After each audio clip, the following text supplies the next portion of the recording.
السلام علیکم ګرانو دوستانو. نن به زه تاسو ته د افغانستان نوین الحق په هکله باندې یو خبر درکړم چې د نوین الحق په ملي ټیم کې نه اخیستلو غوسه په T20 بلاس کې ویستلې ده.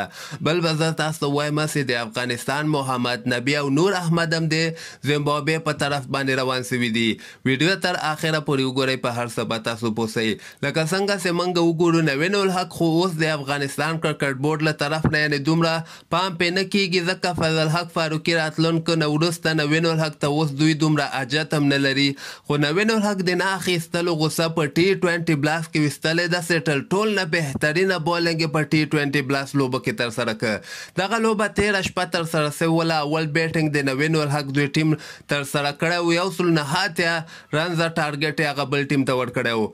دغلته به زه تاسو ته ووایم چې په دغه لوبه کې نوین الحق په 4 اورو کې صرف 4 د رنزه ورکړی دی او د مقابل ټیم 4 مهم لوبغاړي آوټ کړي دي. د پاکستان شاداب خان که تاسو پیژنئ ډېر ښه لوبغاړی د راونډر ده، دغه هم د نوین الحق بولنګ باندې آوټ شوی ده. هیری بروکس کوم ده، دا هم نوین الحق آوټ کړی ده. او کولر ډي ګریډ مور دا یو ډېر خطرناکه د انګلینډ اوپنر بیټسمین ده، دغه هم د نوین الحق بولنګ په وجه باندې آوټ شوی ده. نو دغه T20 بلاس لوبو کې که تاسو وګورئ، تېرو 2 لوبو کې هم نوین الحق ورته بولنګ ترسره کړی و. هغه لوبو کې هم ډېر ښه بولنګ ترسره کړه، خو هغې لوبو کې به نوین الحق یو لوبغاړی آوټوه. خو په دغه لوبه کې تاسو وګورئ، په 4 اورو کې 4 د رنزه ورکړی او د مقابل ټیم 4 مهم لوبغاړي آوټ کړي دي.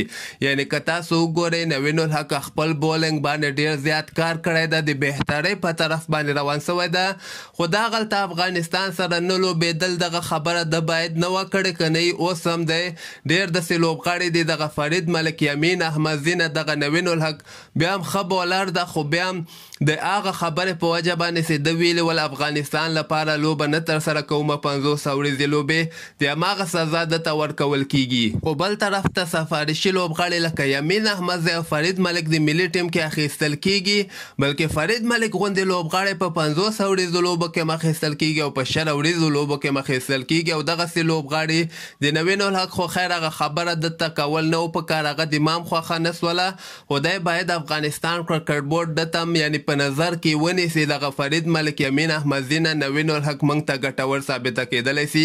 او دغه خپل بولنګ باندې ډېر زیات کار کړی، دغه پاکستان ته هم تللی ولته ډېر زیات سپیډ به هم خامخا تېز شوی چې کومه نتیجه دغه T20 بلاس لوبو کې که تاسو د ده بولنګ تعقیبوئ، تا ته به واضحه اندازه لګېږي چې د ده بولنګ ښه شوی ده.